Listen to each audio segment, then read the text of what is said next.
আপনি বুঝতেও পারবেন না কোন পাপে আপনি ফকির হয়ে গেছেন। আসলে কোনো একদিন আল্লাহর কোনো প্রিয় বান্দাকে অপমান করেছিলেন, তাই ফকির হয়ে গেছেন। তাই আপনার ছেলে মেয়ে হয় না, তাই আপনার ছেলে মেয়ে সব পঙ্গু। কথা বুঝতে পারেননি?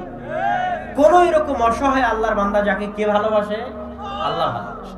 তার প্রতি জুলুম করেছিলেন, আপনি জানেন না কেন? ওকে তো দুনিয়ার মানুষ দাম দেয় না।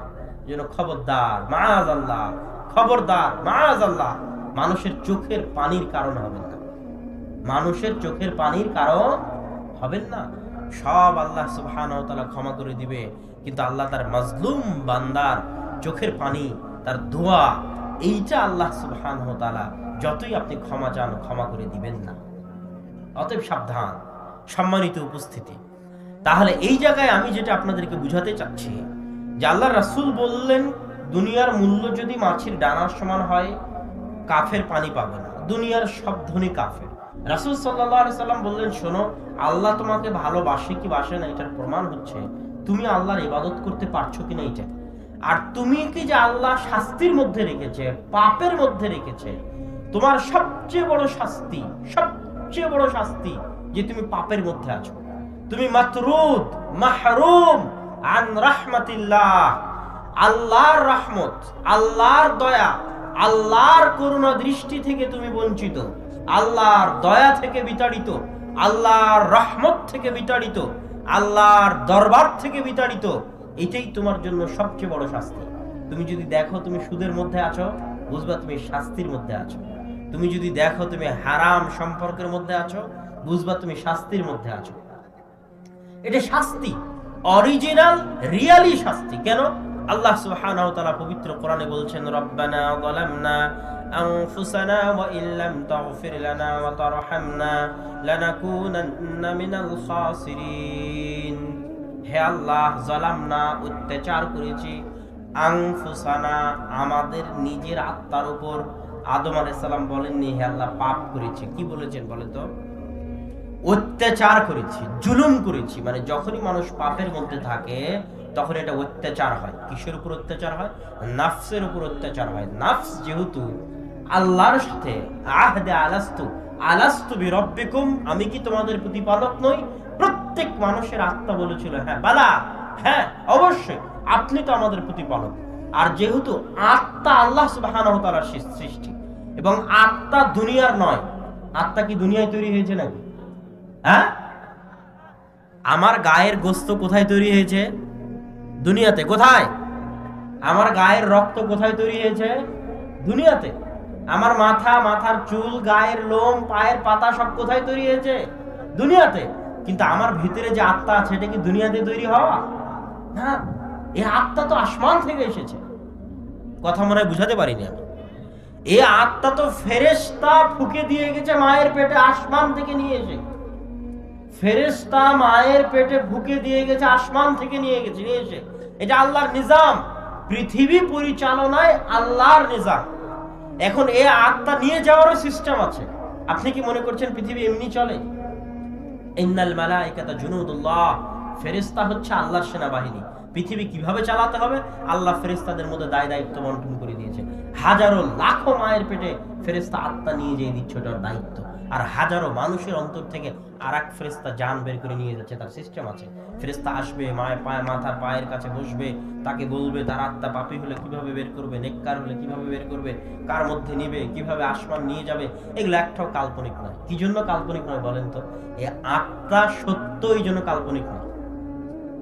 আত্মা যেহেতু বাস্তব। আমি মারা গেলাম, মানুষ বলছে আব্দুল্লাহ বিন আব্দুর রাজ্জাক মারা গেছে, নাই। আরে আমার চোখ আছে, কান আছে, মুখ আছে, হাত পা সব এখনো ঠিক, এখনো পচা শুরু হয়নি। মারা গেলাম কিভাবে? মারা গেলাম মানে দুনিয়া থেকে নাই, মানে চলে গেছি, মানে আমার পুরো বডি তো আছে। কি চলে গেছে বলেন তো? আত্মা চলে গেছে। এটা বাস্তব, এটা রিয়াল। তাহলে এই আত্মা কোথাও না কোথাও গেছে। এই আত্মা যেখানে গেছে ওখানে বিচার হবে। কথা বুঝতে পারছেন আমার? এই আত্মা কোথাও না কোথাও থেকে এসেছে, কোথাও না কোথাও গেছে। যেখানে গেছে ওখানে বিচার হবে। তাহলে আমি আপনাদেরকে যেটা বুঝাতে চাচ্ছিলাম সেটা হচ্ছে যে আল্লাহ সুবহানাহু ওয়া তাআলা এই দুনিয়াতে মানুষের আত্মাকে দুনিয়াতে সৃষ্টি করেননি, আসমান থেকে পাঠিয়েছে। এখন মানুষ যখন শয়তানের প্ররোচনায় করে পাপ করে তখন কার উপর অত্যাচার হয়? আত্মার উপর। কেন? আত্মা কোথায় থেকে এসেছে? আসমান থেকে এসেছে। আত্মা তো ভালো, ওর উপর অত্যাচার হয় এবং এক একটা পাপ সমান এক একটা কালো দাগ পড়ে। এই অত্যাচারটা আপনি বুঝতে পারেন না। কি জন্য? ওই যে আলহাকুমুত তাকাসুর, অত্যাচার যে আপনি করছেন এটা তো আপনি বুঝতে দেন না। কি দিয়ে বুঝতে দেন না? হাতে মোবাইল আছে, কেমনে বুঝতে দিবেন? ভিডিও গেম আছে, কেমনে বুঝতে দিবেন? বান্ধবী আছে ঘন্টার পর ঘন্টা গল্প করার জন্য, কেমনে বুঝতে দিবেন? ব্যবসা বাণিজ্য দোকানপাটের চিন্তা আছে, কেমনে বুঝতে দিবেন? বুঝতে তো দিবেন না, পারবেন বুঝতে। যখন দেখবেন কিছুই নাই, সব শেষ হয়ে গেছে, তখন দেখবেন কারোর সাথে গল্প করার জন্য কেউ সময় দিচ্ছে না, কারোর সাথে কথা বলার জন্য কেউ সময় দিচ্ছে না। অচল মেডিকেলের বেডে পড়ে আছেন। তখন এবার আপনি এতক্ষণ আসমানে উঠছিলেন, এখন ধপাস করে জমিনে পড়বেন। তখন এবার আপনি ভাবার সুযোগ পাবেন। তখন আত্মা পুনরায় কানেকশন তৈরি করার চেষ্টা করবে। কার সাথে? আল্লাহর সাথে। তখন এবার আপনার চোখ দিয়ে অঝর ধারায় পানি পড়বে। তখন আপনি বুঝবেন রব্বানা যালামনা আনফুসানা, এতক্ষণ যা করেছিলাম সব তো নিজের আত্মার উপর জুলুম করেছি। তখন আত্মা রিয়েলাইজ করবে এবং ও যে আল্লাহ সুবহানাহু ওয়া তাআলার কানেকশন থেকে দূরে চলে গেছিল, আল্লাহর সাথে আত্মার সম্পর্ক ছিল না, যোগাযোগ ছিল না। আল্লাহর সাথে আত্মার যোগাযোগ সম্পর্ক থাকবে কিভাবে? যদি সালাত আদায় না করেন যোগাযোগ সম্পর্ক থাকবে না। এটা জিনিস মনে রাখবেন, আল্লাহর সাথে আপনার আত্মার যোগাযোগ এবং সম্পর্ক থাকবে না যদি কি আদায় না করেন? সালাত আদায় না করেন। এটা একটাই অনলি ওয়ান মাধ্যম যেটা দিয়ে আপনি আল্লাহর সাথে আপনার আত্মার যোগাযোগ সম্পর্কটাকে কায়েম ও দায়েম রাখতে পারবেন, বাকি টিকিয়ে রাখতে পারবেন। যদিও আমার বক্তব্য একটু অন্যদিকে চলে যাচ্ছে, তবুও এই জায়গায় একটু বলে নিয়ে আবার ফিরে আসার চেষ্টা করতেছি। সেটা কি? আল্লাহ সুবহানাহু ওয়া তাআলা পবিত্র কোরআন মাজিদে বলছেন, আকিমিস সালাতা লিযিকরি, সালাত কায়েম করো কি জন্য? লিযিকরি, আমাকে স্মরণ করার জন্য। আল্লাহু আকবার। সালাত কায়েম করো কি জন্য? লিযিকরি, আমাকে স্মরণ করার জন্য। সালাত যে আল্লাহকে স্মরণ করার জন্য, তার একটা উদাহরণ দেই। যখন আপনি অসুস্থ বিছানায়, রুকু করতে পারেন না, সিজদা করতে পারেন না, দাঁড়াতে পারেন না, মাথা নত করতে পারেন না, মাথা হিলাতে পারেন না, তখনও আপনাকে সালাত আদায় করতে হবে না? হবে না? হবে।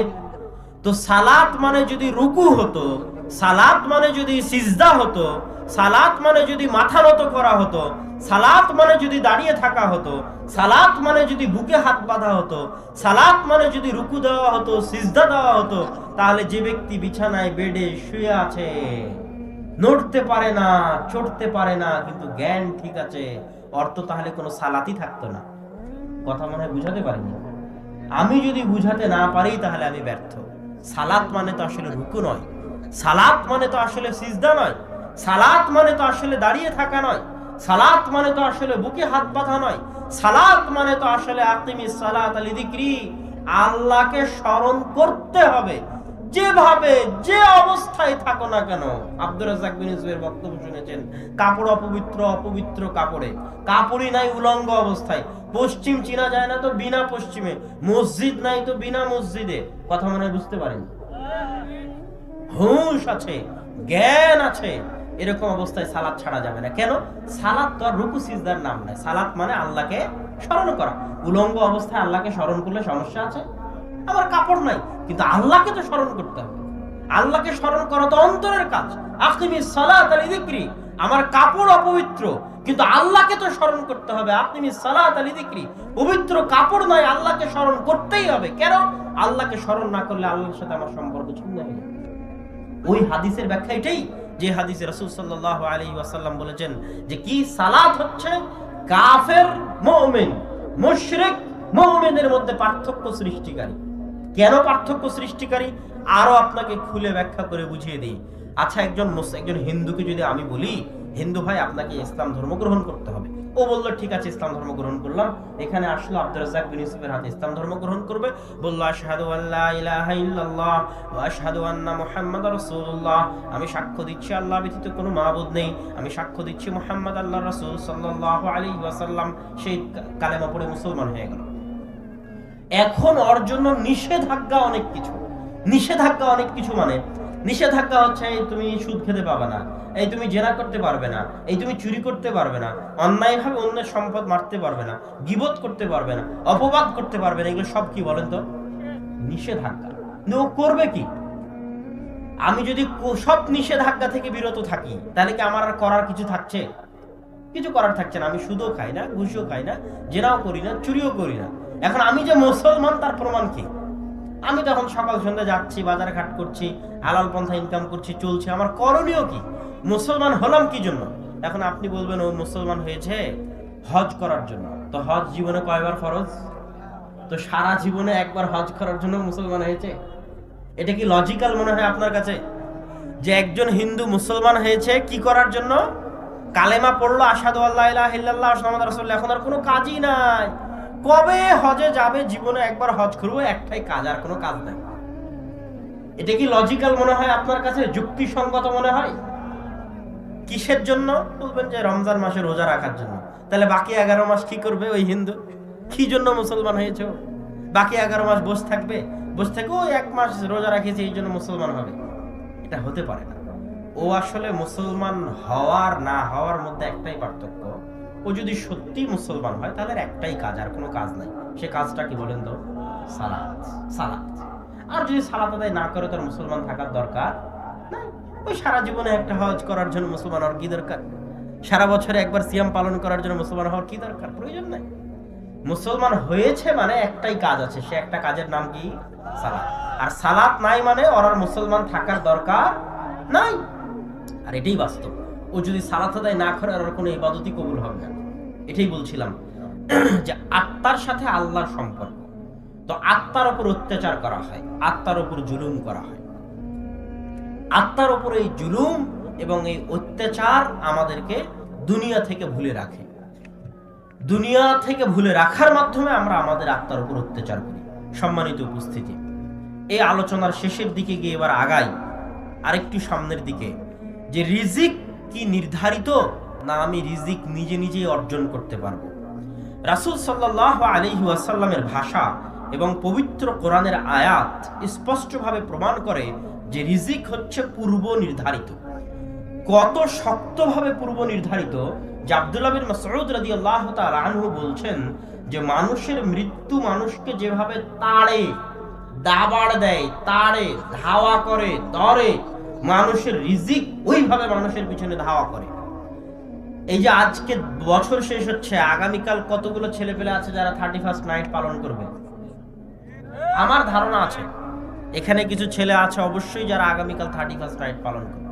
তাদের উদ্দেশ্যে এই কথাটুকু বলি, সেটা হচ্ছে মৃত্যু মানুষকে ধাওয়া করে, মৃত্যু মানুষকে ধাওয়া করছে। মানে এই বছর চলে যাচ্ছে মানে আমি মৃত্যুর আরো কি নিকটে।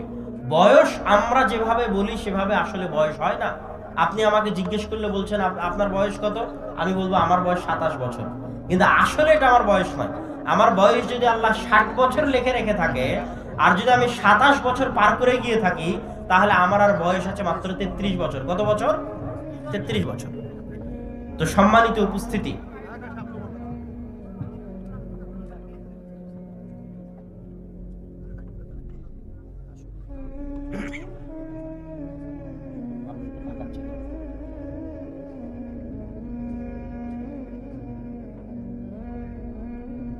বলছি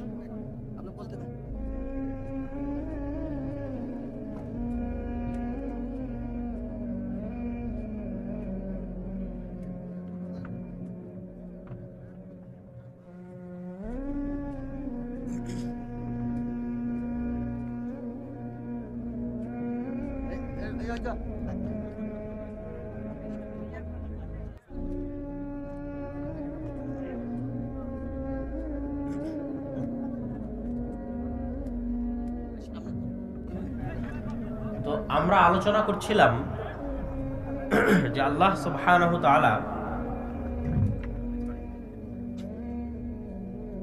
মৃত্যু যেভাবে মানুষকে অন্বেষণ করে, মানুষের রিজিক সেভাবে মানুষকে অন্বেষণ করে। অন্যদিকে আল্লাহ সুবহানাহু তাআলা পবিত্র কোরআন মাজিদে বলেছেন, ওয়াল্লাহু ইয়ারযুকু মান ইয়াশা বিগাইরি হিসাব, আল্লাহ যাকে চান তাকে বেহিসাব রিজিক দিতে পারেন। আর এক আয়াতে আল্লাহ সুবহানাহু তাআলা বলেছেন,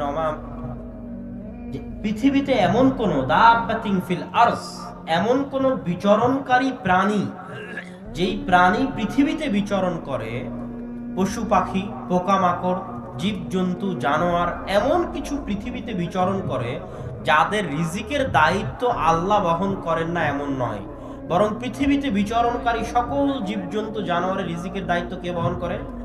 আল্লাহ। একটা উদাহরণ দিয়ে বলি আপনাদেরকে, আজ সারা পৃথিবীতে যত কোটি মানুষ আছে তারা আজকে সারা দিনে যতখানি খাবার খেয়েছে, আজ সারা দিনে পরিসংখ্যান বলে যে আজ সারা দিনে সমগ্র পৃথিবীর মানুষ, যত কোটি মানুষ আছে অত কোটি মানুষ যত খাবার খেয়েছে আজ সারা দিনে।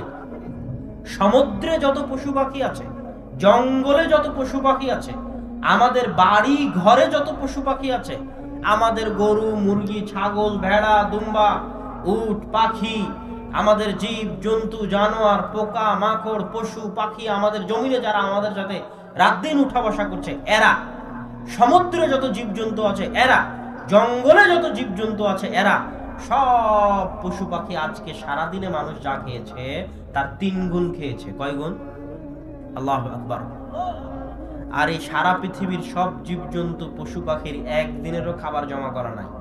তাহলে আজ সারা পৃথিবীর মানুষ যতখানি খেয়েছে, কত চিন্তা নিয়ে, কত টেনশন নিয়ে, কত প্রতিযোগিতা নিয়ে টাকা পয়সা উপার্জন করে মানুষ খাচ্ছে, অথচ আজ সারা দিনে মানুষ যা খেয়েছে তার 3 গুণ কারা খেয়েছে বলেন তো?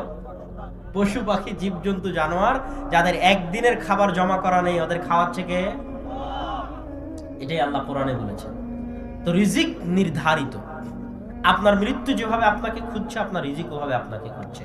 যেহেতু মৃত্যু আপনার রিজিকের অন্তর্ভুক্ত, আপনার সবকিছু আপনার রিজিকের অন্তর্ভুক্ত, টোটাল একটা প্যাকেজ, আপনার হায়াত আপনার রিজিকের অন্তর্ভুক্ত, সব একসাথেই শেষ হবে। এখন কথা হচ্ছে, রিজিক যদি পূর্ব নির্ধারিত হয় আমি পরিশ্রম করব কেন? এই কথা বলে আজকের বক্তব্য শেষ করব। ঘরে বসেই তো তাহলে আল্লাহ সুবহানাহু ওয়া তাআলা খাবার দিবে, আমার তাহলে পরিশ্রম করার কি দরকার? আমার তাহলে টাকা পয়সা উপার্জন করার কি দরকার? জি, আল্লাহ সুবহানাহু ওয়া তাআলা পবিত্র কোরআন মাজিদে বলছেন, ফাইদা কুদিয়াতিস সালাত ফান্তাশিরু ফিল আরদ ওয়াবতাগু মিন ফাদলিল্লাহ। দুনিয়ার মানুষ, সালাত যখন শেষ হয়ে যায়, ফরজ সালাত শেষ হয়ে গেছে, ফজরের সালাত শেষ হয়ে গেছে, জোহরের সালাত শেষ হয়ে গেছে, যখন সালাত শেষ হয়ে গেছে, ফান্তাশিরু ফিল আরজ, তখন তোমরা জমিনে ছড়িয়ে পড়ো। জমিনে ছড়িয়ে পড়ে কি করবে? ওয়াবতাগু মিন ফাদলিল্লাহ, আল্লাহর রহমত, আল্লাহর করুণা, আল্লাহর দয়া অনুসন্ধান করো। কেন?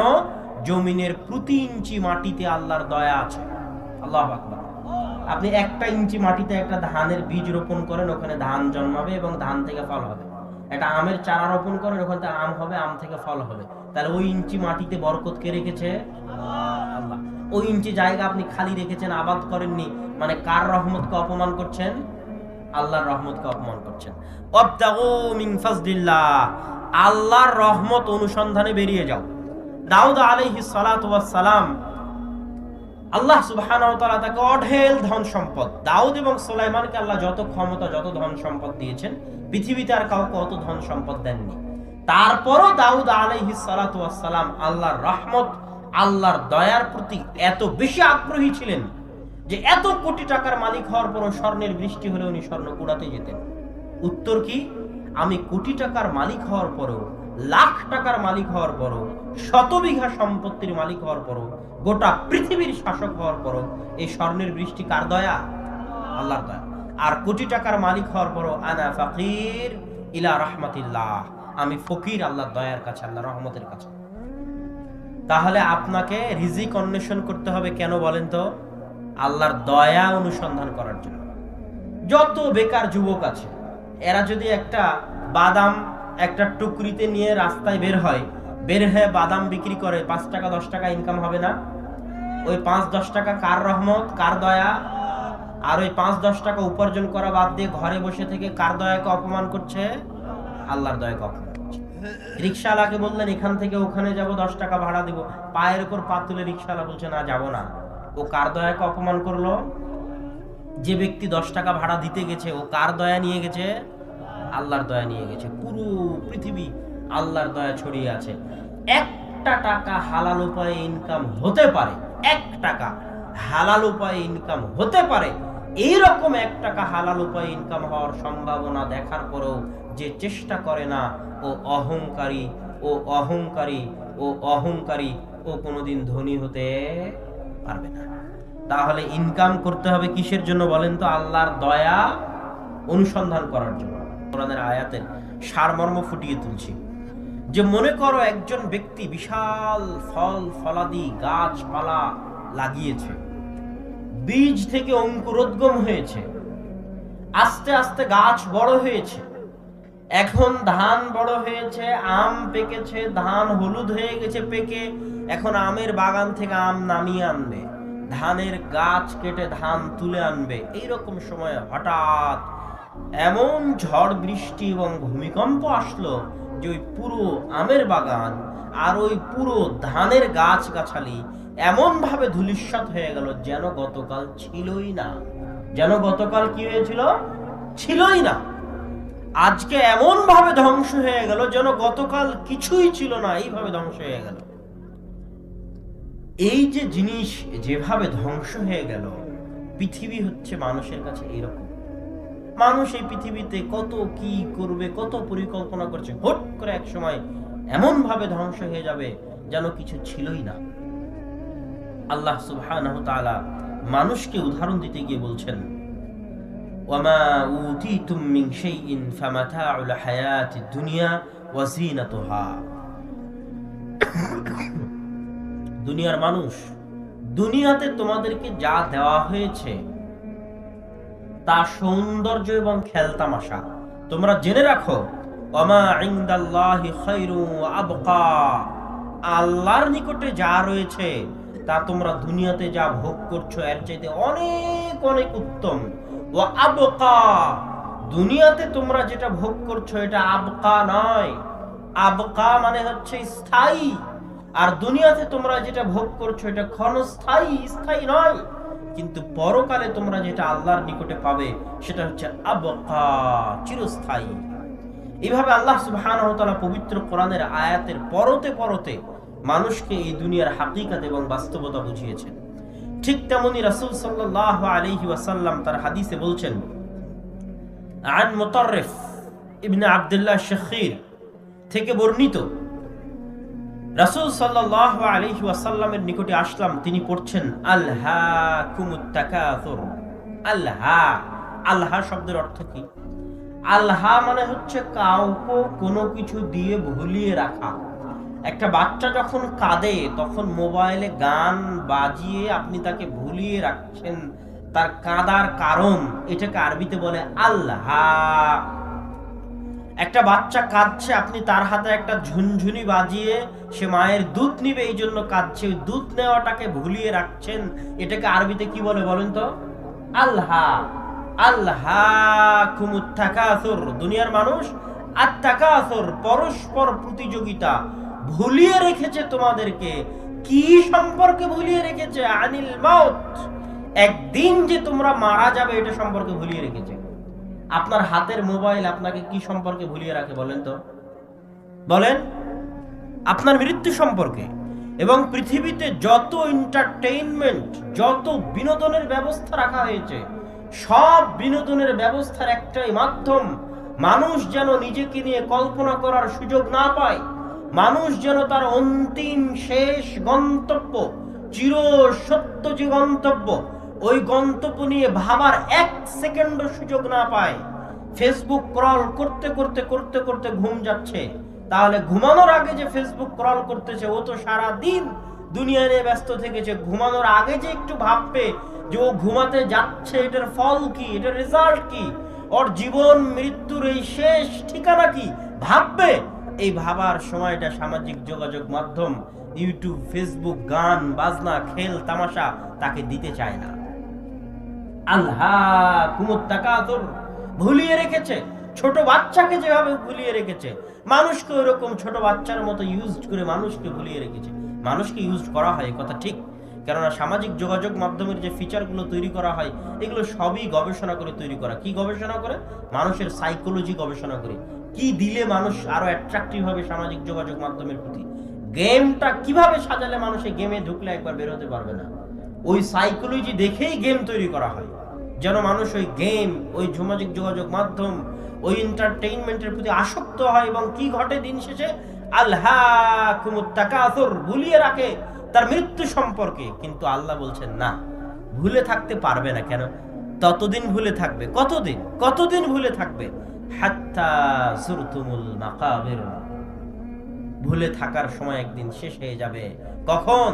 যুরতুমুল মাকাবির, যখন মৃত্যু ঘটেই যাবে, তখন আর এই খেল তামাশা দিয়ে ভুলিয়ে রাখার সময় শেষ।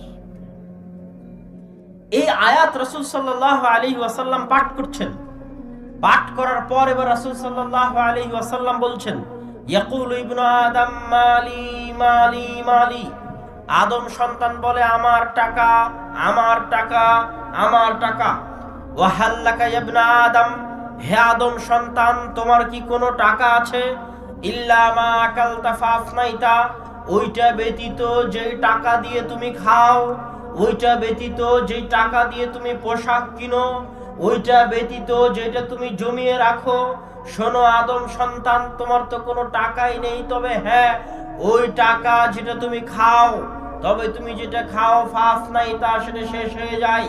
সকালে খেয়েছো, দুপুরে শেষ হয়েছে, দুপুরে খেয়েছো, রাতে শেষ হয়েছে। মা কালতা ফাফনাইতা, টাকা মানুষ ইনকাম করে, ইনকাম করার পর সবচেয়ে বড় ব্যয় খাদ্যের ব্যয়।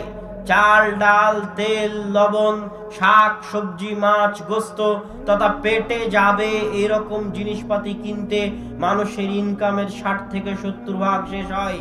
রাসূল সাল্লাল্লাহু আলাইহি ওয়াসাল্লাম বলছেন, মা কালতা ফাফনাইতা, টাকা দিয়ে ভালো ভালো খেয়েছো, শেষ হয়ে গেছে। দামি হোটেলে খাও, শেষ হয়ে যাবে। হোটেল শেরাটনে খাও, শেষ হয়ে যাবে। দুবাইয়ে গিয়ে খাও, শেষ হয়ে যাবে। বান্তা ভাত খাও, শেষ হয়ে যাবে। কাচ্চি বিরিয়ানি খাও, শেষ হয়ে যাবে। বার্গার খাও, শেষ হয়ে যাবে। সবচেয়ে নিম্নমানের খাবার খাও, শেষ হবে। সবচেয়ে দামি খাবার খাও, শেষ হবে। মা কালতা ফাফনাইতা, যা খাবে যেখানে খাবে শেষ হয়ে যাবে। ওয়ামা লাবিস্তা ফাবলাইতা, মানুষ টাকা দিয়ে আর কি করে? সুন্দর জামা কিনে, কিন্তু আজ থেকে 5 বছর আগে যে জামা ছিল সেই জামা এখন নেই। আজ থেকে 10 বছর আগে যে জামা ছিল এটা নেই। জামা ছিঁড়ে গেছে, পুরাতন হয়ে গেছে, ভাগাড়ে ডাস্টবিনে চলে গেছে। আর কি? খাওয়া এবং পরিধান করা বাদে মানুষ টাকা জমা করে। জমা করে কয়ভাবে? জমি কিনে জমা করে, বাড়ি বানিয়ে জমা করে, ব্যাংকে জমা করে, জমি কিনাও জমা করা, বাড়ি বানানো জমা করা, সোনা গয়না কিনাও জমা করা, ব্যাংক ব্যালেন্সে রাখাও জমা করা। এবার রাসূল সাল্লাল্লাহু আলাইহি ওয়াসাল্লাম বলছেন, আর যেগুলো জমা করেছো সেগুলো কি হবে? সেগুলো সব তুমি মরেই দেখো, একটাও তোমার নয়। এগুলো একটাও তুমি সাথে করে নিয়ে যেতে পারবে না। একটারও তুমি রিয়াল প্রকৃত মালিক নও, অরিজিনাল মালিক নও। মালিকানা একমাত্র স্থায়ী মালিকানা কার বলেন তো? আল্লাহ সুবহানাহু ওয়া তাআলা। হাজার লক্ষ বছর থেকে হাত বদল হচ্ছে। আজকে যেখানে আমি আপনি বসে প্রোগ্রাম করছি, আর মালিক 50 বছর আগে একজন ছিল, 50 বছর পরে আর একজন হবে। এইভাবে হাত বদল হতেই থাকবে। দিন শেষে এই পৃথিবীর, এই জমির, এই মাটির আসল মালিক কে? আল্লাহ সুবহানাহু ওয়া তাআলা। টাকা আমার হাতে, আমার হাত থেকে আর একজনের হাতে, তার হাত থেকে আর একজনের হাতে। দিন শেষে টাকার আসল মালিক কে? আল্লাহ সুবহানাহু ওয়া তাআলা। এই কথাই রাসূল সাল্লাল্লাহু আলাইহি ওয়াসাল্লাম বলেন, যা বাকি থাকবে একটাও তোমার সাথে যাবে না, সব মানুষই ভাগ করে নেবে। তোমার সন্তানেরাই তোমার সম্পত্তি নিয়ে ভাগ বাটোয়ারা করতে গিয়ে মারামারি করবে। এটাই পৃথিবীর সবচেয়ে নিষ্ঠুর বাস্তবতাগুলোর একটা। সম্মানিত উপস্থিতি, রাসূল সাল্লাল্লাহু আলাইহি ওয়াসাল্লাম দুনিয়ার মূল্য বুঝাতে গিয়ে বলছেন, আনিল মুস্তাওরিদ বিন শাদ্দাদ রাদিয়াল্লাহু তাআলা আনহু থেকে বর্ণিত, তিনি বলেন রাসূল সাল্লাল্লাহু আলাইহি ওয়াসাল্লাম বলেছেন, মাদ দুনিয়া ফিল আখিরাহ, দুনিয়া এবং আখিরাতের তুলনা এই রকম, মিসলু মা ইয়াজআলু আহাদুকুম মুসবাহু ফিল ইয়াম ফালইয়ানজুর বিমা ইয়ারজি', তোমাদের কেউ যেন সমুদ্রে হাত ডুবিয়ে দেয়, সমুদ্রে হাত ডুবিয়ে দেওয়ার পর হাত উঠিয়ে দেখে তার আঙ্গুলে কতটুকু পানি লেগে আছে।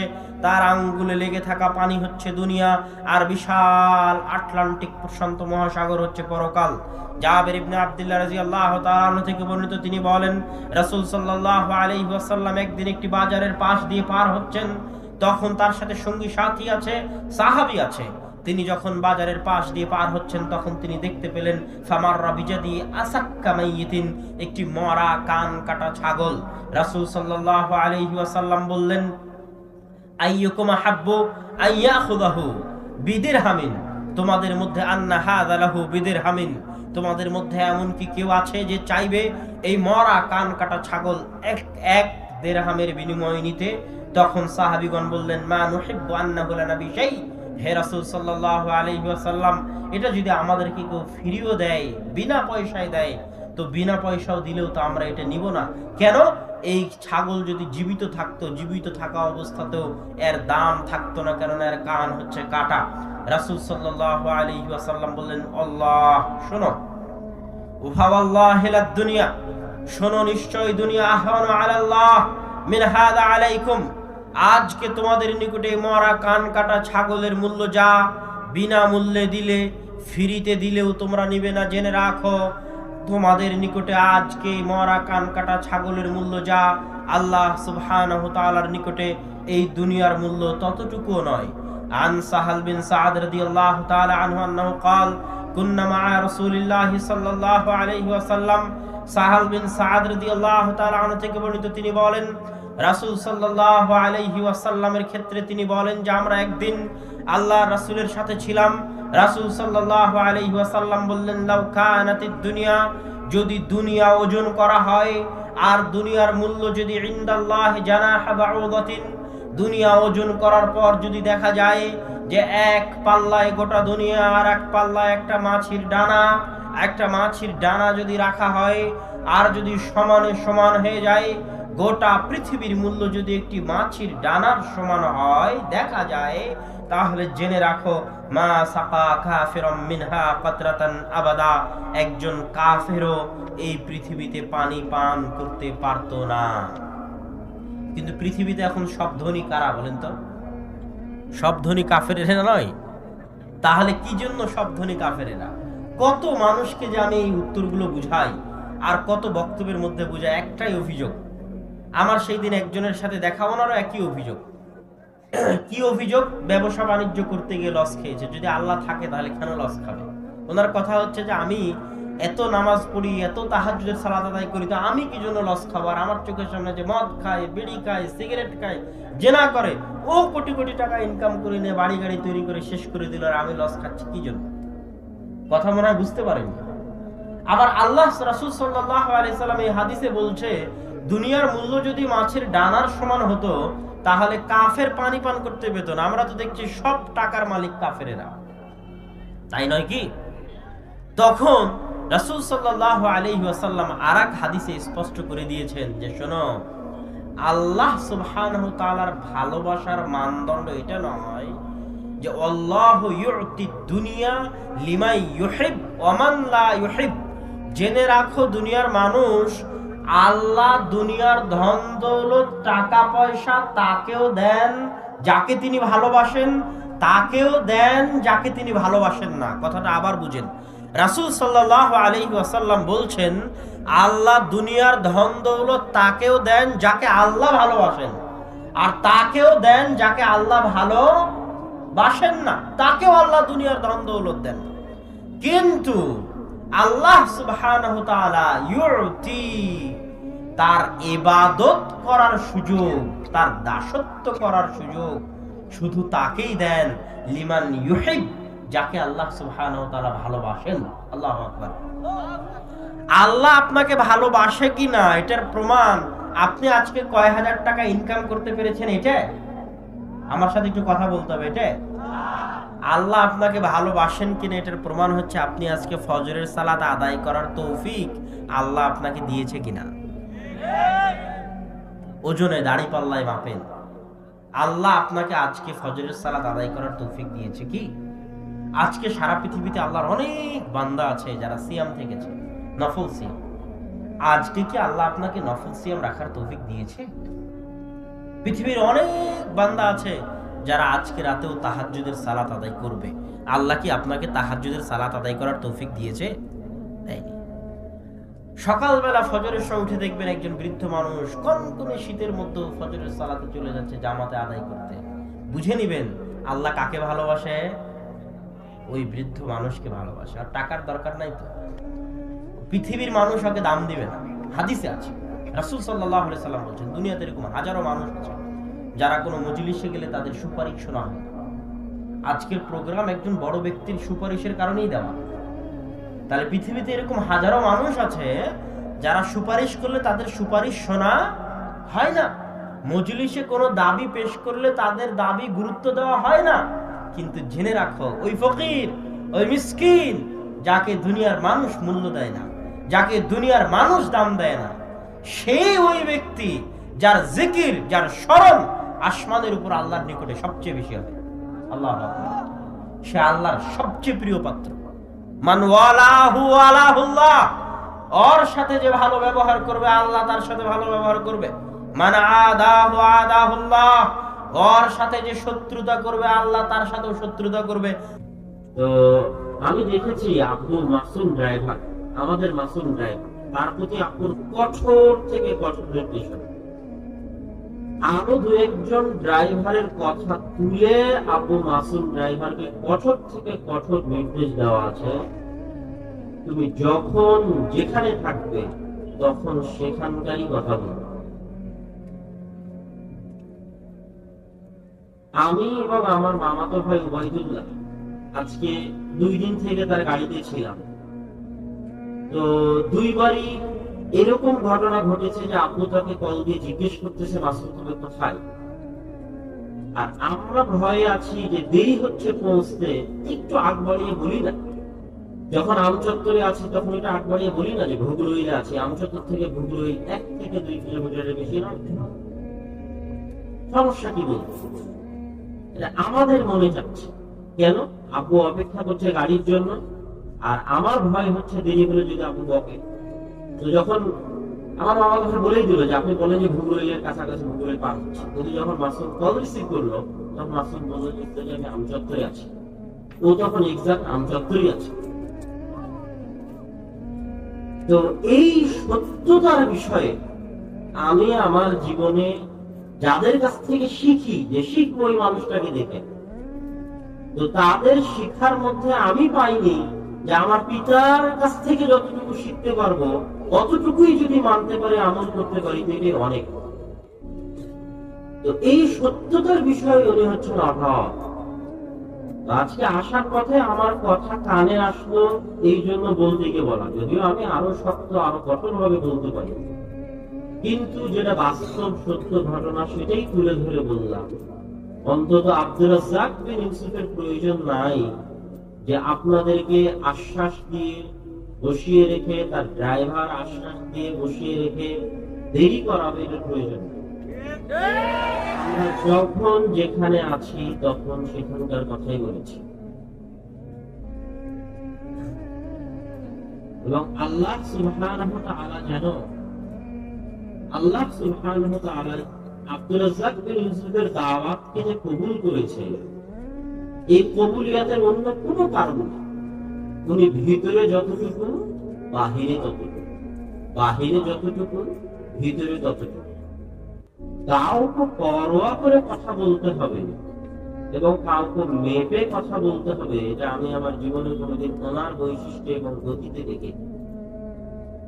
এই জন্য কাউকে মেপে, কাউকে ভয় পেয়ে, কাউকে পরোয়া করে কথা বলার উনি প্রয়োজন মনে করেন। আজকে একটা ঘটনা আপনাদেরকে শোনাই, জানি না এই ঘটনা শোনানোর পাল্টা প্রতিফল কি হতে পারে। বাংলাদেশের একটা বিশাল সরকারি অফিস, নাম বললে সমালোচনা বেশি হবে, এই জন্য নাম বলছি না, এবং বাংলাদেশের সর্বোচ্চ পর্যায়ের দায়িত্বশীলদের একজন, সরকারি দায়িত্বশীলদের একজন, সর্বোচ্চ পর্যায়ে যারা দায়িত্ব পালন করে তাদের একজন। উনিও কোন একটা বিভাগের প্রধান, কোন একটা ইয়ের প্রধান, সর্বোচ্চ পর্যায়ে যারা প্রধান থাকে তাদের। তো আপনারা জানেন যে করোনার মধ্যে আব্বুর অনেক বক্তব্য, যেটা উনি সারা পৃথিবীর বহু আলেম ওলামা স্রোতের গতিতে, যখন আমি নিজেও ভুলভাল বক্তব্য দিয়েছি মানুষের কথায় প্রভাবিত হয়ে, মিডিয়ার কথায় প্রভাবিত হয়ে, তখন কোনোদিন তাকে পরিবর্তন করতে পারি আমি তো পারিনি। আমার ভগ্নিপতি বাকি বিল্লাহ হাজারো চেষ্টা করেছে আব্বুকে পরিবর্তন করা, যে আব্বু এটা এইরকম, আসলেই এই কাহিনী, আসলে এটা গুরুত্ব দিয়ে বলা উচিত, আপনি একবার বলিয়েন না, মানুষ দুর্নাম করবে। তখন দুনিয়া থেকে বিশ্বাসই করতে চায়। সকাল একটাই দাবি, হ্যাঁ 3 ফুট দূরে দাঁড়াতে হবে, সালাতে মাস্ক করতে হবে, সবার একটাই দাবি। সেখানে স্রোতের বিপরীতে ঘরের মধ্যে জিহাদ করে আমি আর আমার বন্ধু কেউ লকডাউনে আটকে গেছিল, আব্বুকে তার এই ফতোয়া থেকে সরাতে পারি। বাহিরে তো মানুষ দুর্নাম করছে, ফেসবুকে দুর্নাম দিয়ে ভরিয়ে দিয়েছে, কিন্তু উনি ভিতরে তার পরিবারের পক্ষ থেকে বাধার সম্মুখীন যে আপনি এই কথা বলিয়েন না, তুমি এই কথাকে পরোয়া করো। তখন যা বলেছে এখনো তাই বলছে। দুনিয়ার মানুষ তার ফতোয়া পরিবর্তন করেছে, উনি পরিবর্তন করেনি। তো উনি যেই দিন ওই বড় দায়িত্বশীলের সাথে দেখা করতে যাবেন, 4, 5টা 6, 7টা চেকিং এর স্তর পার হচ্ছে। তো হ্যাঁ, আমি বলবো দেশের আইন মেনে অবশ্যই মুখে মাস্ক করা উচিত। তো আব্বুর দাবি হচ্ছে যে আমি যখন রুম থেকে বের হয়েছি তখন আমি অজু করে বের হয়েছি, এখান থেকে যখন ফিরে যাব তখন গিয়ে অজু করব, এটাই আমার হেফাজতের জন্য যথেষ্ট, আমাকে আলাদা করে মাস্ক করতে হবে না। এটা তার ব্যক্তিগত চিন্তা। যখন যেখানে যে বাধা দিয়েছে তখন তাকে তিনি উত্তর দিয়েছে। বিমানবালা হোক, বিমানবন্দর হোক, ব্যাংক হোক, যেখানে হোক, সেখানে বাধা দিলে উনি উত্তর দিয়ে আমি অজু করে এসেছি, এখান থেকে কি আবার অজু করবো। এবং করোনার মধ্যে ওনার একটাই কথা ছিল যে অজু করতে হবে। মানুষ বলে যে হাত ধোক, উনি বলেছেন অজুর কথা। এই জন্য আলেতেসাম টিভিতে দেখবেন যে করোনা থেকে বাঁচার একমাত্র উপায় দেখা আছে অজু, কিন্তু মানুষ কিন্তু বলেছে শুধু হাত ধোয়ার কথা। আব্দুল রাজ্জাক বলেছেন শুধু হাত ধোয়ার কথা বলে, অজুর কথা বলছে, অজু করতে হবে। তো যে 5-6টা চেকিং ক্রস হলো, সব চেকিং এ এটাই কঠোরতা যে মাস্ক করতে হবে। তো উনি তো বিনা মাস্কই আছে। তো যেহেতু সাথে একজন উচ্চ পদস্থ কর্মকর্তা আছে, আরেকজন যিনি নিয়ে যাচ্ছেন, ওনাকে সবাই স্যার স্যার বলতেছে। তো স্যার স্যার বলার কারণে তার সাথে যে আছে তাকে এত বলছে বলে একটা বিশাল রুমে প্রবেশ করলাম, 4-5টা চেকিং পোস্ট অতিক্রম করে এই বিশাল রুমে প্রবেশ করলাম। ওখানে যিনি নিয়ে যাচ্ছেন তার মতো পদমর্যাদার আরো 6-7 জন অপেক্ষায় আছে। উনি যিনি সর্বোচ্চ পর্যায়ে, তার সাথে দেখা। তো সিরিয়াল আব্বুর আগে দিল, ওনার কাছে গিয়ে যখন বলা হলো যে আব্বুর রিসেপশনে আসেন, ওনাকে আগে নিয়ে আসেন। গেল, উনি দাঁড়িয়ে টেবিল থেকে দাঁড়িয়ে সালাম দিলেন। সালাম দিয়ে আমার ধারণা ছিল যে আর 10টা মানুষ যখন এরকম বড় পর্যায়ের ব্যক্তির সাথে দেখা করে, আমি ব্যক্তিগত ভাবে হলো অনুনয় বিনয় করে কিছু বলতাম, কিছু অনুরোধ করতাম, কিছু দাবি দেওয়া, কিছু আবদার রাখতাম। আমারও ধারণা যে আপু অবশ্যই আজকে এরকম কিছু বলতাম, কিছু দাবি দেওয়া, কিছু আবদার, কিছু অনুরোধ রাখতাম। কিন্তু যে বিষয়ে সমস্যা তৈরি হয়েছে, আপু ওই বিষয়ের উপরে এত কঠোর বক্তব্য দিলেন, ওই রকম উচ্চ পর্যায়ের দায়িত্বশীলের সামনে, যে আমি নিজে আতঙ্কিত ছিলাম যে এই বক্তব্যের পরে কি হবে। ওই রকম উঁচু পর্যায়ের দায়িত্বশীলের সামনে যেই বিষয়ে সমস্যা তৈরি হয়েছে, ওই বিষয়ে উপস্থিত কোরআন এবং হাদিস থেকে এত কঠোর বক্তব্য দিলেন, যেগুলো অধিকাংশই ছিল করোনা রিলেটেড। তো ওই দিন আমি আরেকবার জানতে পারলাম যে আমি আসলে আমার বাবাকে এখন 100% চিনতে পারি। ওনার ব্যক্তিত্ব, ওনার অটলতা, ওনার দৃঢ়তা, ওনার নীতির উপর অটলতা, এইটা আসলে আমিও এখন 100% চিনতে পারিনি। ওই দিন আমি এটা অনুভব করতে পারি। সুতরাং যারা এখানে মঞ্চে বসে 2-3টা কথা বলে ওনার উপর কিছু আরোপ করতে চায়, তাদের উচিত আল্লাহকে ভয় করা এবং এই কথার হিসাব কি আমাদের মাঠে দিতে। এবং আব্দুর রাজ্জাক বিন ইউসুফ যতটুকু বলেন অতটুকু উনি সত্য বলেন। দিন বিক্রি করে মানুষের কাছে খাবেন না, 30 বছর থেকে বলে আসছে, এখনো বলছে, এবং এটার উপর উনি অটল থাকার চেষ্টা করেন। একই সময় যেহেতু অনেকগুলো ঘটনা ঘটেছে, এরকমের আরেকটা বড় উচ্চ পর্যায়ের অফিসে এবার ডেকে পাঠানো, সেটা একটা কঠিন জটিল বিষয়। দাবি হচ্ছে আপনার ফতোয়া পরিবর্তন করতে। আপনি এভাবে বলেছেন, তো বাসা থেকে আলোচনা হয়, আপু এই মর্মেই গেছে, এই বলেই গেছে যে যা হয় হোক, আমি ফতোয়া পরিবর্তন করতে পারবো। এই জন্য ফতোয়া পরিবর্তন করতে পারবো না যে আমি যা মুখে বলেছি এটা আমি বলিনি, এটা আল্লাহ রাসূলের হাদিস, বুখারীতে লেখা আছে। আজকে আপনারা আমাকে ফতোয়া পরিবর্তন করতে বলছেন, বুখারীতে পরিবর্তন করতে পারবেন না। তো আমি যেটা বলেছি এটা বুখারীতে থাকা আল্লাহ রাসূলের হাদিসের অনুবাদ, এটা পরিবর্তন করতে পারবো না। তাতে আপনারা যেটা করার সেটা করতে পারবেন। তবে হ্যাঁ, আপনারা চাইলে আপনারা যে বিষয়ে আতঙ্ক বোধ করছেন, যে বিষয়ে সমস্যা বোধ করছেন, সেই বিষয়ে আমি এই ধরনের একটা ব্যাখ্যা দিতে পারি। যখন তারা দেখলো যে এরকম কঠিন পরিস্থিতিতেও তার মতো একজন আলেম, আজ থেকে 1300-1400 বছর আগে শুনতাম যে মানুষকে ফতোয়া পরিবর্তন করার দাবি পেশ করা হয়, কিন্তু আজকে আমার জীবদ্দশায় দেখলাম যে এই যুগেও একজন আলেমকে তার ফতোয়া পেশ করার, পরিবর্তন করার দাবি পেশ করা হয়। তো সেই যুগে যেমন আহমদ বিন হাম্বল বলেছিল যে আমার ফতোয়া পরিবর্তন হবে না, তাতে আপনারা জুলুম অত্যাচার যা করেন করেন। ইমাম মালিক বলেছিল আমার ফতোয়া পরিবর্তন হবে না, তাতে আপনারা জুলুম অত্যাচার যা করার করেন। আমি বক্তব্যের মঞ্চে যা বলেছি সেটা মানুষের সামনে পরিবর্তন আমি করতে পারবো না, তাতে আপনারা যা করার করেন। এই নিদর্শন 1400 বছর পরে এই যুগে আমি সচক্ষে দেখি, সত্য ঘটনা। এখন বিস্তারিত খুলে বলতে পারছি না, কিন্তু একদিন ইতিহাসে লেখা থাকে। সুতরাং এই ধরনের মানুষদের জন্য আপনাদের দোয়া করা উচিত।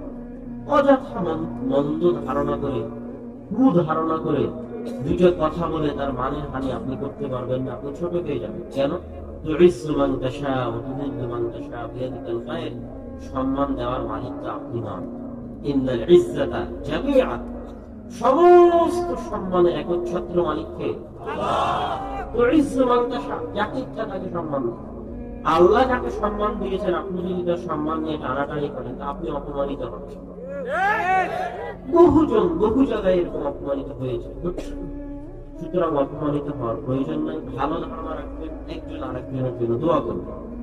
আল্লাহ সুবহানাহু ওয়া তাআলা আমাদেরকে দ্বীনের দায়ীদের জন্য ভালো ধারণা রেখে তাদের জন্য দোয়া করে আল্লাহ সুবহানাহু ওয়া তাআলা যেন তাদের কাজের মাঠ, কাজের ফিল্ডকে সহজ করে দেন, তাদের কাজে যেন বরকত দেন, এই দোয়া করি। আল্লাহুম্মা আমিন। আজকে বলতে বলতে আরেকটা কথা বলি। এখন যে জায়গা থেকে আসতেছি, তো যে জায়গার উপর দিয়ে আমরা হাঁটলাম দুপুরে, এটা একটা সময় আজ থেকে 1 বছর আগে আমার কাছে অসম্ভব রকমের স্বপ্ন ছিল। স্বপ্ন মানুষের এত স্বপ্ন মানে ঘুমের মধ্যে দেখা স্বপ্ন নয়, বরং মনের স্বপ্ন। আসলে কি সম্ভব হতে পারে? এত কঠিন জিনিস হওয়া কি সম্ভব? কিন্তু এত দ্রুত সময়ের মধ্যে এত কঠিন জিনিস এভাবে হবে, এটা আসলে কল্পনা করা যায় না। আপনারা যাবেন, গিয়ে দেখবেন। আমি বলছি কি সেই জিনিস, জামিয়া সালাফিয়া রূপগঞ্জ নারায়ণগঞ্জে যখন প্রথম 8-9 বিঘা জমির উপর যখন 2013 সালে প্রতিষ্ঠান শুরু হয়, সেখান থেকে আপনি ধীরে ধীরে জমি কিনে সেই জায়গাগুলোতে 16 থেকে 20 বিঘা, মোটামুটি 2 প্রতিষ্ঠানে, রাঙ্গিপাড়া 25 বিঘার উপর এবং এটা মোটামুটি 16-20 বিঘার উপর ছিল। কিন্তু ওই জায়গায় আলাদা মহিলা মাদ্রাসা করা যাচ্ছিল না এবং নাই মহিলা মাদ্রাসা। তবে আপুর কষ্ট দেখতাম, মহিলা মাদ্রাসার অনেক চেষ্টা করে, বিভিন্ন জায়গায় জমি কেনার চেষ্টা করে, কিন্তু কোথাও মহিলা মাদ্রাসার জমি একত্রিত করতে পারে। এত মহিলা মাদ্রাসার জমি একত্রিত করার জন্য চেষ্টা করলো। জমি একত্রিত করা যে এত কঠিন কাজ, আর এটার পিছনে যে কত পরিশ্রম দিতে হয়, এটা আমি তাকে না দেখলে বুঝতাম। উনি কোনো সময় দালাল দিয়ে কাজ করেন না, তো মানুষের বাড়ি বাড়ি যান, যাদের জমির দরকার ওই নিজে তাদের বাড়ি বাড়ি। এটা আপনারা বুঝতে পারবেন না। ওনাকে এখানে দেখছেন, বক্তব্য দিচ্ছে, তাই মনে হচ্ছে যে উনি হয়তো স্বাভাবিক জীবন যাপন করছেন না। উনি আসলে একটা জমি জমা করার জন্য 50টা মালিকের বাড়িতে 10 বার, 20 বার, 30 বারের বেশি যাওয়া হচ্ছে জমি নেওয়ার জন্য, অনুরোধ করার জন্য, জমিটা দিয়ে দেন, এততে দিয়ে দেন, এত দরদাম, এততে দিয়ে দেন। তো মহিলা মাদ্রাসার জন্য জমি জমা করার এত চেষ্টা করার পরে জমি একত্রিত করতে পারে।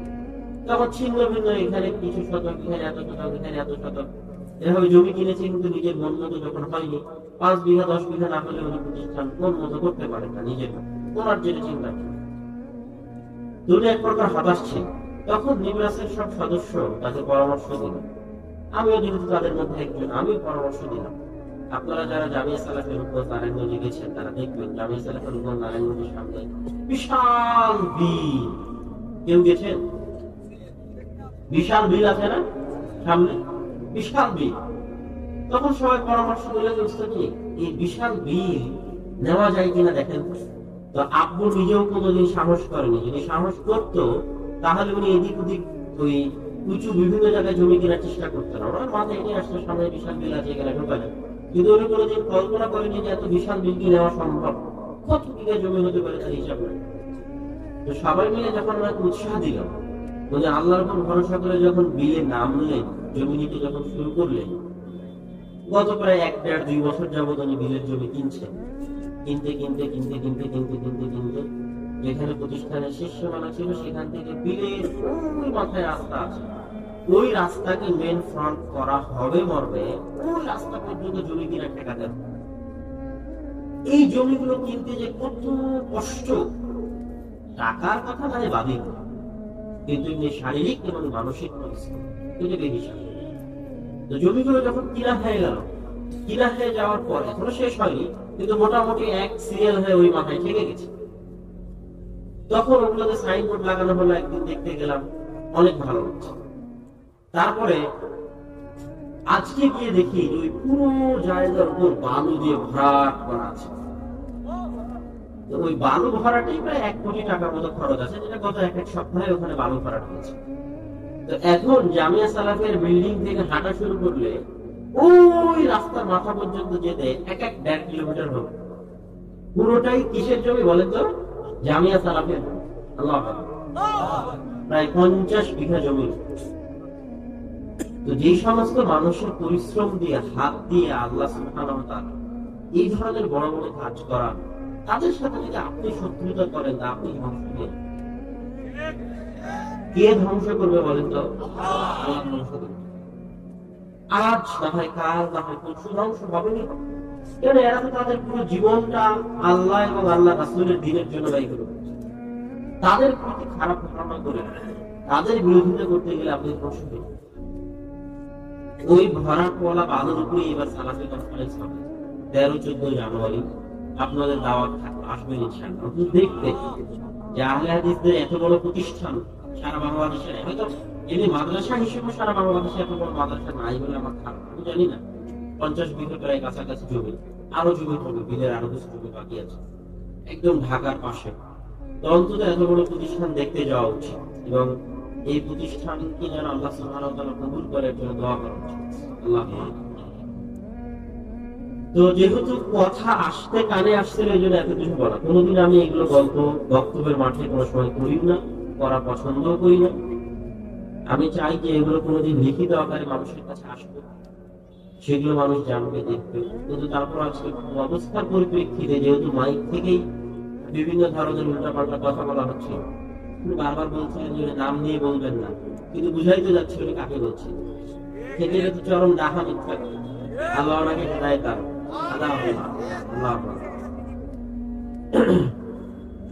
সম্মানিত উপস্থিতি, আজকে আমার সংক্ষিপ্ত বক্তব্যের বিষয়বস্তু হচ্ছে রিজিক। রিজিক, মানুষ ভুল ধারণা করে রিজিক সম্পর্কে। রিজিক কি? মানুষ মনে করে আমি আজকে সকালে যেটা খেলাম এটা রিজিক, দুপুরে যেটা খাবো সেটা রিজিক, রাতে যেটা খাবো সেটা রিজিক। এটাকে মানুষ রিজিক মনে করে মানুষ পরস্পরকে বলে, দেখো তোমার রিজিক আজকে এখানে ছিল বলেই তুমি আজকে এখানে খেয়েছো। মানে মানুষ রিজিকটাকে শুধু খাওয়ার সাথে সম্পর্ক, কিন্তু রিজিক আসলে শুধু খাওয়া না। একটা মানুষ তার পুরো জীবনে যা কিছু অর্জন করে তার সবই হচ্ছে রিজিক। আপনি যতদিন বাঁচবেন, এই হায়াত 60 বছরের হায়াত হচ্ছে রিজিক। আপনার হায়াত, আপনার কি বলেন তো রিজিক। আপনি যে মেয়েকে বিবাহ করেছেন, আপনার স্ত্রী আপনার জন্য রিজিক। আপনার যে সন্তান সন্ততি জন্ম নিয়েছে, ওই সন্তান সন্ততি আপনার জন্য রিজিক। আপনি আজকের অনুষ্ঠানের সভাপতি, আমি আজকের অনুষ্ঠানের বক্তা, এই যে সম্মান, এই সম্মানটা কিসের অন্তর্ভুক্ত? রিজিকের অন্তর্ভুক্ত। আপনি স্থানীয় চেয়ারম্যান, আপনি স্থানীয় মেম্বার, আপনি ওসি, আপনি ডিসি, আপনি এসপি, আপনি প্রধানমন্ত্রী, এই পদ হচ্ছে আল্লাহর দেওয়া রিজিক। আপনি জ্ঞান অর্জন করেছেন, এই জ্ঞান, যতটুকু জ্ঞান অর্জন করেছেন, এটা আল্লাহর দেওয়া রিজিক। আপনি সার্টিফিকেট পাচ্ছেন, আজকে এসএসসি পরীক্ষার রেজাল্ট হলো A+, গোল্ডেন A+, এটা আল্লাহর দেওয়া রিজিক। এক কথায় একটা মানুষ তার পুরো জীবনে, তার জীবন মৃত্যু সহ যা কিছু অর্জন করে, অ্যাচিভ করে, তার অল অ্যাচিভমেন্ট, সকল অর্জন হচ্ছে তার রিজিক। এই বিষয়ে ধারণা ক্লিয়ার করার পরে যে এটা রিজিক, সব কিছু রিজিকের অন্তর্গত। রিজিক দিয়ে মানুষ দুনিয়াতে সবচেয়ে বেশি চিন্তিত থাকে। মানুষের ধন সম্পদ, ধন দৌলত, রিজিক নিয়ে কেন চিন্তিত থাকে? বর্তমান পৃথিবী হচ্ছে বস্তুবাদী পৃথিবী। বস্তুবাদী পৃথিবী মানে চোখে যা দেখা যায় তাকে বলে বস্তু, চোখে যা দেখা যায় না তাকে বস্তু বলে না। সম্মান চোখে দেখা যায় না, জ্ঞান চোখে দেখা যায় না, অন্তরের শান্তি চোখে দেখা যায় না, অন্তরের তাকওয়া পরহেজগারিতা চোখে দেখা যায় না, মানুষের ব্যক্তিত্ব, মানুষের ভারাত্ম চোখে দেখা যায় না। চোখে কি দেখা যায়?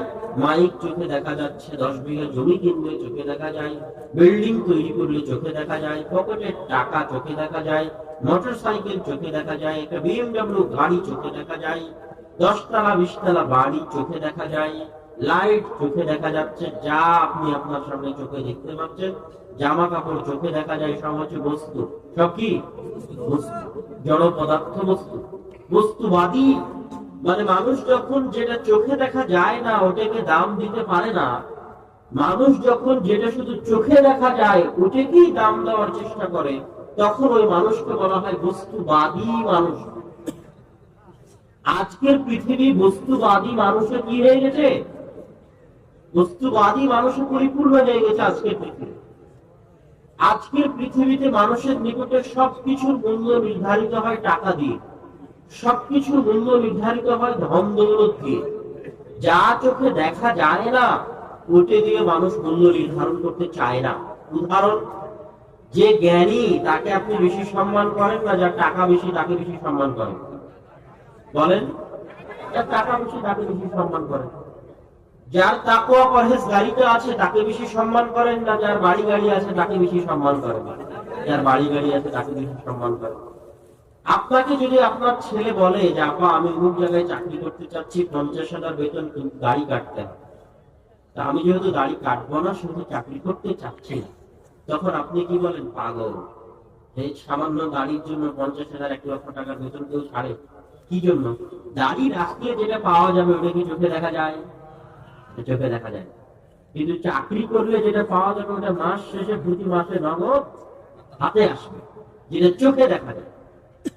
এই জন্য যেটা চোখে দেখা যায় তাদের আত্মসম্মান এত বেশি, এত ভয়ঙ্কর ছিল, তাদের ভারাত্ম এত বেশি, এত ভয়ঙ্কর ছিল যে পৃথিবীর যারা সবচেয়ে বেশি ক্ষমতার অধিকারী, সবচেয়ে বেশি টাকার অধিকারী, সবচেয়ে বেশি ধন দৌলতের অধিকারী, তারা এই মিসকিনদের দেখে ভয় পেত। আল্লাহু আকবার। যখন ওই জায়গা থেকে মুসলমানেরা সরে এসেছে তখন মুসলমানদের অধঃপতন শুরু হয়েছে। এই জন্য আল্লামা ইকবাল বলেছেন, খুদি না বেচ, নিজের আত্মসম্মান আত্মমর্যাদা বিক্রি করিস না। খুদি মানে যে খোদ্দারি, নিজের সম্মান। আত্মসম্মান মানে নিজের সম্মান, আত্মমর্যাদা মানে নিজের মর্যাদা, খুদ মানে নিজে। খুদি না বেচ মানে নিজের আত্মমর্যাদা, নিজের আত্মসম্মান বেচিস না। গরিবি মে আপনার নাম পয়দা কর, গরিব হওয়ার মধ্যে, ফকির হওয়ার মধ্যে, মিসকিন হওয়ার মধ্যে এমন আত্মমর্যাদা আত্মসম্মানের অধিকার হও, এমন ভারাত্ম ব্যক্তিত্বের অধিকারী হও যে ওই গরিব হওয়ার মধ্যে গোটা দুনিয়া তোমার ভয়ে থরথর করে কাঁপবে। মুসলমানদেরকে টাকা পয়সা দিয়ে ধনী হতে হবে, টাকা পয়সা দিয়ে ক্ষমতাশালী হতে হবে এটা নয়। মুসলমানদের নিজের আত্মমর্যাদা, নিজের ঈমান, নিজের আকীদার উপর অটল এবং অবিচল যদি থাকে, তাওহীদ যদি হয়, তাওহীদ ইব্রাহিমী, ইব্রাহিম আলাইহিস সালাতু ওয়াস সালামের তাওহীদের মতো, তো আজকের যুগে গরিব ফকির মিসকিন হওয়ার পরও পৃথিবীর যারা সবচেয়ে শক্তিশালী তারা ভয় কাঁপবে। এটাই বাস্তব সত্য। সম্মানিত উপস্থিতি, তাহলে রিজিক নিয়ে মানুষ চিন্তিত কেন? আজকের যুগে মানুষ বস্তুবাদী। এই বস্তুবাদী ধ্যান ধারণা দূর করার জন্য আল্লাহ সুবহানাহু ওয়া তাআলা এবং আল্লাহ সুবহানাহু ওয়া তাআলার রাসূল সাল্লাল্লাহু আলাইহি ওয়াসাল্লাম মানুষকে কিছু হাদিস এবং পবিত্র কোরআনের কিছু আয়াত, আল্লাহ সুবহানাহু ওয়া তাআলা কিছু আয়াত দিয়ে মানুষকে বোঝানোর চেষ্টা করেছেন এবং রাসূল সাল্লাল্লাহু আলাইহি ওয়াসাল্লাম কিছু হাদিস দিয়ে মানুষকে বোঝানোর চেষ্টা করেছেন যে এই দুনিয়ার মূল্য কি। আল্লাহ সুবহানাহু ওয়া তাআলা পবিত্র কোরআন মাজিদে বলছেন, ওয়ামাল হায়াতুদ দুনিয়া ইল্লা লাইবু ওয়া লাহু ওয়ালাল আখিরাতু খায়রুল লিল্লাযিনা ইয়াত্তাকুন আফালা তা'কিলুন। দুনিয়ার মানুষ শুনে রাখো, এই দুনিয়া হচ্ছে লাইব ওয়া লাহু, খেল তামাশা। কেমন খেল তামাশা? লাহু কিসের ক্ষেত্রে বলা হয়? ওই খেলার ক্ষেত্রে বলা হয় যেই খেলার খেলনার মূল্য যে খেলে তার নিকটে নাই। এমনও কিছু খেলা আছে যে খেলার খেলনার মূল্য খেলোয়াড়ের নিকটে থাকে। আবার এমন কিছু খেলা দুনিয়াতে আছে যেই খেলার খেলনার মূল্য খেলোয়াড়ের নিকটে নাই। যেমন যখন কোনো ছোট শিশু নদীর ধারে যায়, পুকুরে যায়, সমুদ্রের পাড়ে যায়, তখন সমুদ্রের পাড়ে বালু দিয়ে যদি একটা ঘর তৈরি করে, তো আসার সময় ছোট বাচ্চায় নিজ পায়ে ঘরটা ভেঙে নিয়ে চলে আসে। বুঝতে পারেননি?